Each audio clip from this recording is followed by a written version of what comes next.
Bismillahirrahmanirrahim. Assalamualaikum warahmatullahi wabarakatuh.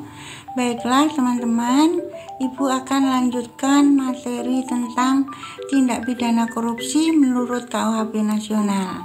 Bagaimana? Siap untuk belajar lagi? Ya, tujuan dari Ibu membuat konten ini agar masyarakat Indonesia, khususnya generasi muda, sadar hukum, sadar taat hukum, ya, mematuhi peraturan yang ada pada undang-undang, kitab undang-undang yang ada di Indonesia, sehingga negara ini menjadi negara yang adil, makmur, aman, sejahtera, tertib, ya. Jadi kalau tidak banyak kejahatan, ya, maka harapannya negara ini menjadi sejahtera, adil dan makmur.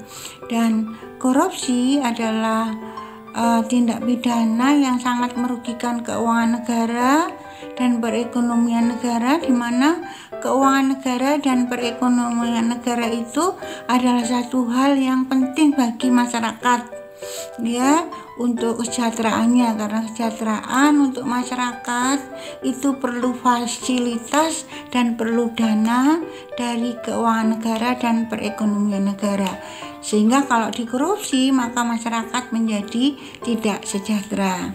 Nah, sekarang bagaimana hukuman atau sanksi bagi pelaku korupsi, yaitu para koruptor itu menurut KUHP nasional kita. Jadi korupsi itu menurut KUHP nasional ada 4 pasal yang mengatur. Ya, ini masih Ibu bahas satu pasal yang itu secara umum yang sudah Ibu buat di konten Ibu yang pertama, yaitu pasal 603 KUHP nasional.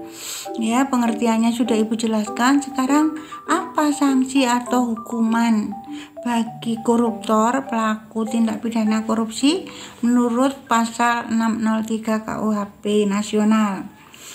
Jadi untuk tindak pidana korupsi, yaitu perbuatan yang melawan hukum dengan memperkaya diri sendiri, orang lain atau korporasi dengan merugikan keuangan negara atau perekonomian negara, itu bisa dipidana dengan pidana penjara seumur hidup atau pidana penjara paling singkat 2 tahun dan paling lama 20 tahun, atau bisa dipidana denda paling sedikit 10 juta, yaitu termasuk kategori 2 masalah pidana yang diatur pada pasal 79 KUHP nasional, dan paling banyak kategori 6, yaitu 2 miliar.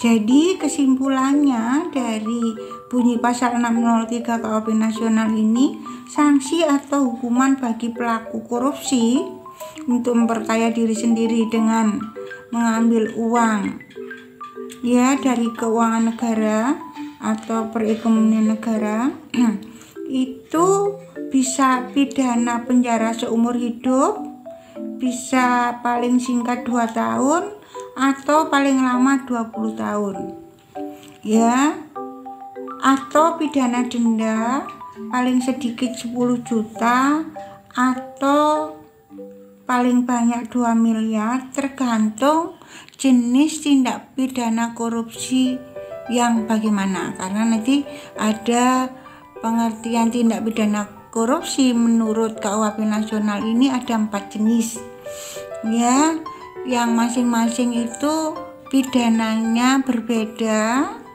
ya, pidananya berbeda, ya, tergantung pada saat proses peradilan di sidang pengadilan sesuai dengan bukti-bukti yang ada, kemudian tergantung keputusan yang diberikan oleh hakim sesuai dengan undang-undang yang mengatur tentang tindak pidana korupsi ini, yaitu KUHP nasional, Undang-Undang Nomor 123 dan Undang-Undang Korupsi. yaitu Undang-Undang Nomor 31 Tahun 1999 diubah menjadi Undang-Undang Nomor 20 2001. Sekarang yang menjadi pertanyaan, ayo menurut teman-teman pembelajar hukum, kira-kira pidananya itu sudah sesuai atau belum? Ya, kalau paling sedikit 2 tahun atau seumur hidup ya. Kemudian juga ada hukuman mati ya nanti pada jenis korupsi yang lainnya. Bagaimana? Ayo menurut teman-teman, atau denda 10 juta paling sedikit, kemudian 2 miliar paling banyak, juga sesuai jenis korupsi yang diatur pada KUHP Nasional. Nah, monggo tantangan untuk dipikirkan, boleh komen ya di konten ini, kemudian nanti untuk menumbuhkan kesadaran agar tidak korupsi, maka insya Allah ibu akan buat konten lagi tentang apa sih jenis-jenis korupsi itu, kemudian pidananya bagaimana sesuai jenisnya, kemudian bagaimana cara pencegahannya, bagaimana cara pemberantasannya ya.